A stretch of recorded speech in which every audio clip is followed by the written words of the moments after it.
Hello students, આજે આપણે જે ભણવાના છે તે ટોરેસેલિન્સનો નિયમ છે, બરાબર? તો એ જે આપણે ભણવાના છે તેમાં આપણે શું ભણવાનું છે તેની વાત કરીએ તો તમે જુઓ તો આ રીતે તમારા પાસે કોઈ એક બોટલ હશે અથવા કોઈ પણ વસ્તુ હોય જેમાં તમે કોઈ પ્રવાહી ભરી શકો.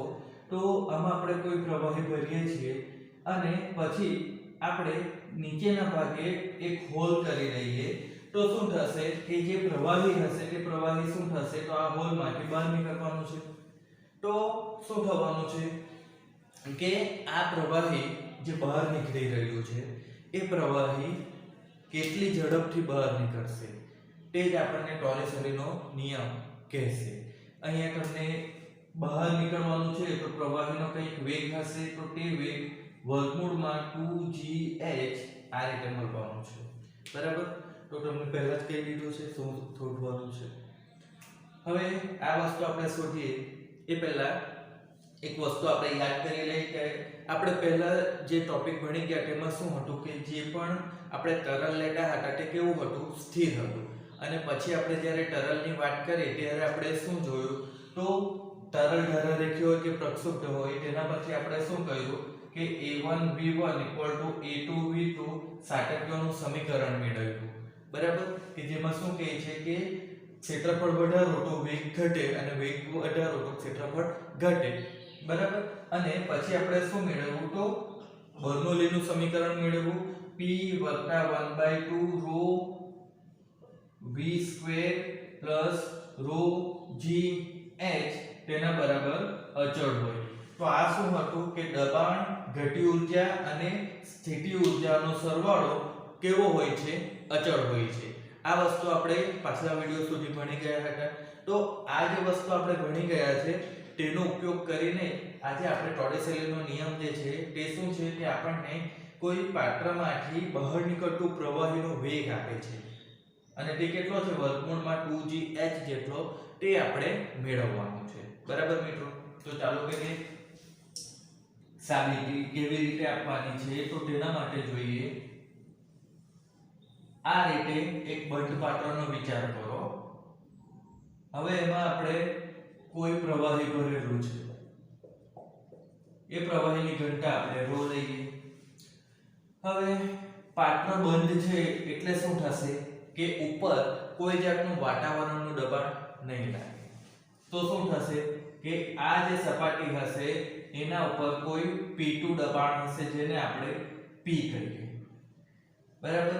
હવે અહીંયા જે સપાટી છે એનું ક્ષેત્રફળ E2 લઈએ અને અહીંયા આ જે સપાટી પરથી પ્રવાહી જે છે તેનો વેગ આપણે v2 લઈએ, બરાબર?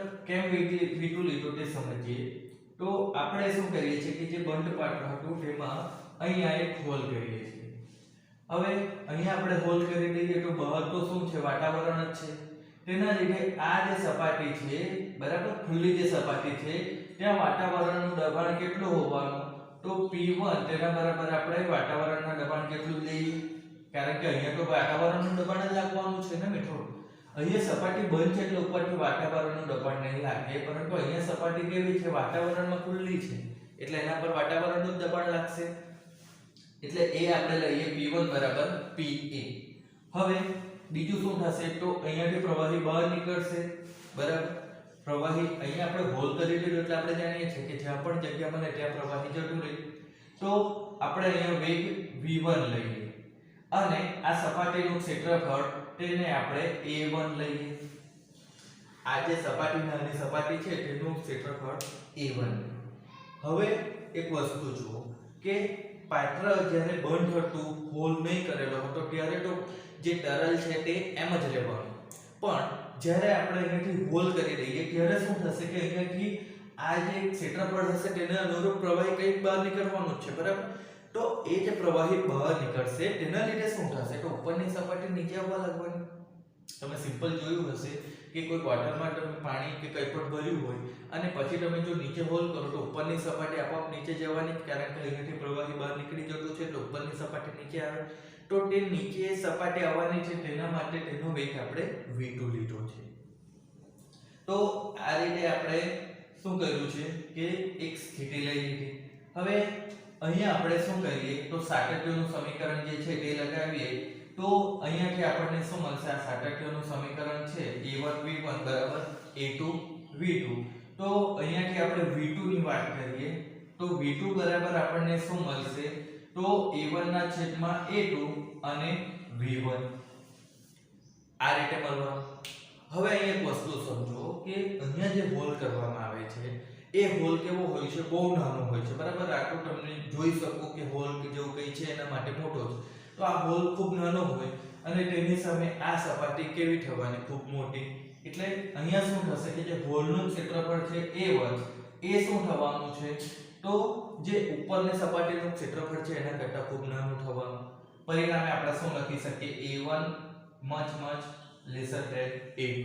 તો શું થશે કે v2 એ લગભગ 0 જેટલો આપણે લઈ શકીએ. કેમ? કારણ કે અહીંયા તમે જુઓ તો છેદ ખૂબ મોટો હોય તો અંશ કેવો થઈ જાય? નાનો થઈ જાય. એ જ વસ્તુ છે. એટલે v2 વેગ જે છે તેને આપણે શું કર્યું? તો 0 જેટલો લઈ લીધો. હવે આપણે શું કરશું? તો આપણી પાસે બે સપાટી છે, બરાબર. એક આ ઉપરવાળી સપાટી અને એક હોલ કરેલો તે સપાટી. તો બંને સપાટી માટે આપણે શું કરીએ? તો બર્નોલીનું જે સમીકરણ આવેલું તે લાગુ પાડીએ. તો બર્નોલીનું સમીકરણ પરથી આપણે શું લખી શકીએ? p1 1/2 rho v1 square rho g.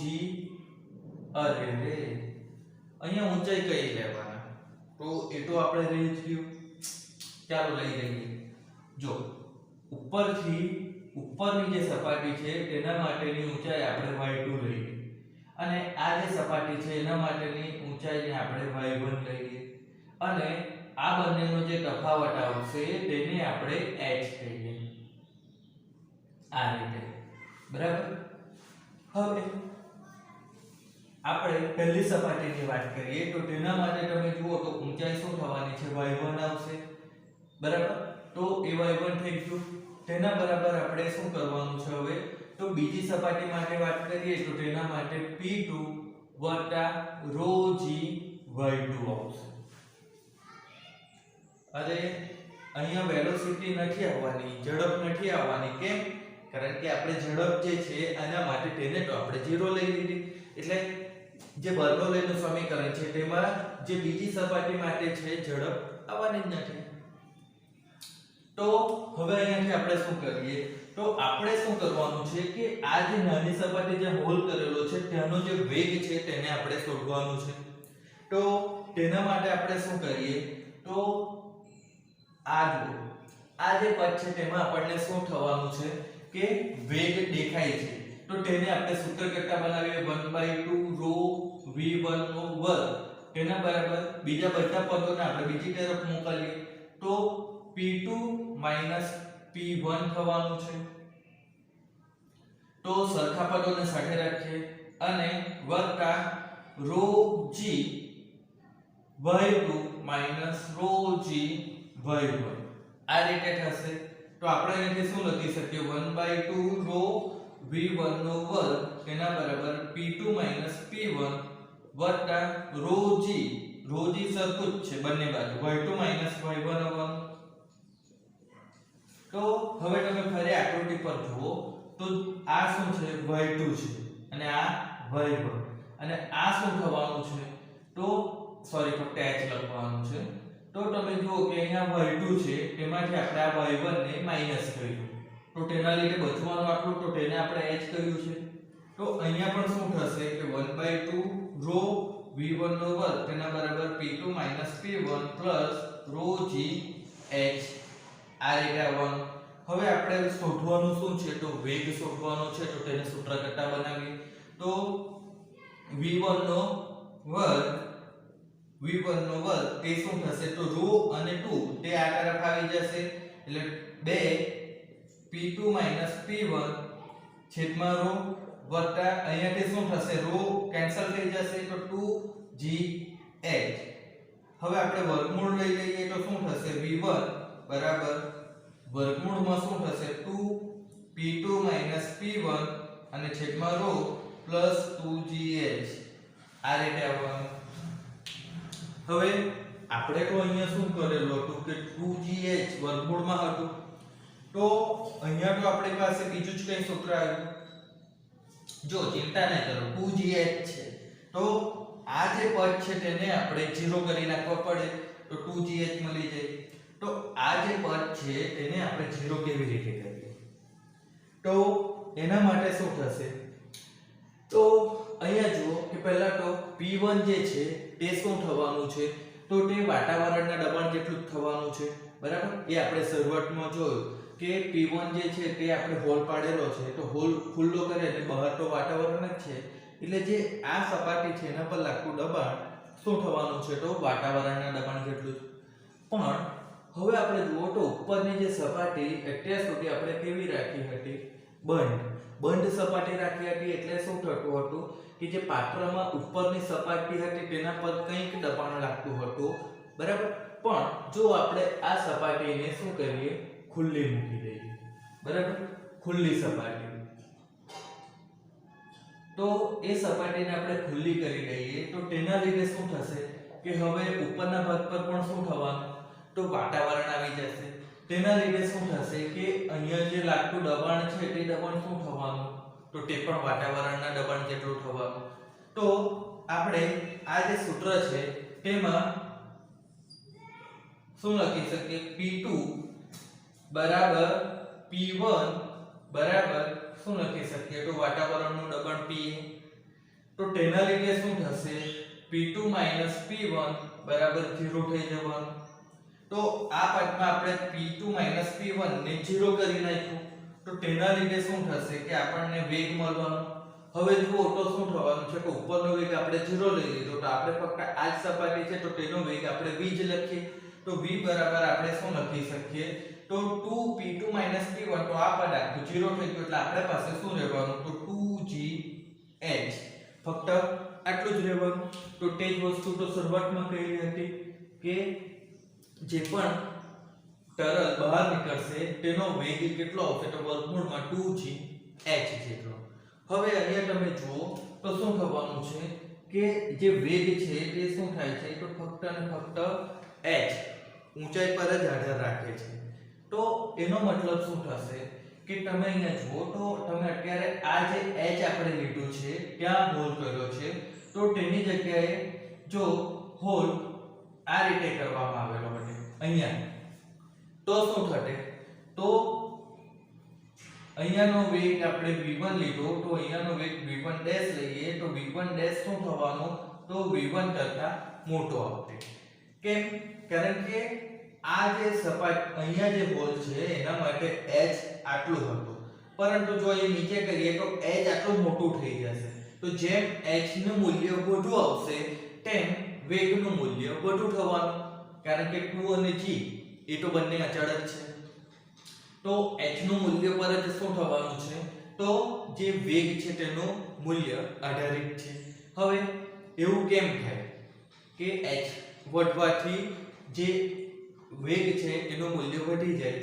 તો આપણે ઊંડાઈ સાથે દબાણમાં થતો ફેરફાર માટે કંઈક ભણી ગયા હતા કે આ એક સપાટી છે તેના ઉપર એક આપણે શું કર્યું છે કે કન્ટેનર પાત્ર લીધું છે, તેમાં પ્રવાહી ભરેલું હતું. નીચેની સપાટીને આપણે બીજી સપાટી, ઉપરની સપાટીને પહેલી સપાટી, તો બીજી સપાટી પર લાગતું દબાણ P2 બરાબર આપણે શું મેળવેલું? Pa h rho g. તો અહીંયા શું હતું કે જેમ જેમ આપણે તરલની અંદર જઈએ તેમ તેમ શું થાય છે કે જે અંદરની સપાટી હોય, બરાબર, તેના ઉપર શું થાય? તો વાતાવરણના દબાણ કરતા h rho g જેટલું વધારેનું કંઈક દબાણ લાગતું હોય, તો તે જ વસ્તુ અહીંયા થશે કે જેમ જેમ આપણે આ જે તરલની સપાટી છે તેનાથી જેમ જેમ આપણે નીચે જતા જશું તેમ તેમ દબાણ વધતું જતું હોય છે, અને તેના લીધે શું થાય છે? તો નીચેના ભાગ પર શું થવાનું છે? તો દબાણ વધુ આવવાનું છે, અને તેના લીધે શું થાય? તો દબાણ વધુ તો બળ વધુ લાગવાનું. તેના લીધે શું થશે કે અહીંયાનું જે પ્રવાહી છે તે વધુ ઝડપથી બહાર નીકળવાનું છે. તો આ શું હતું કે ઊંચાઈ સાથે જે વેગમાં વધારો થાય તેનું કારણ હતું.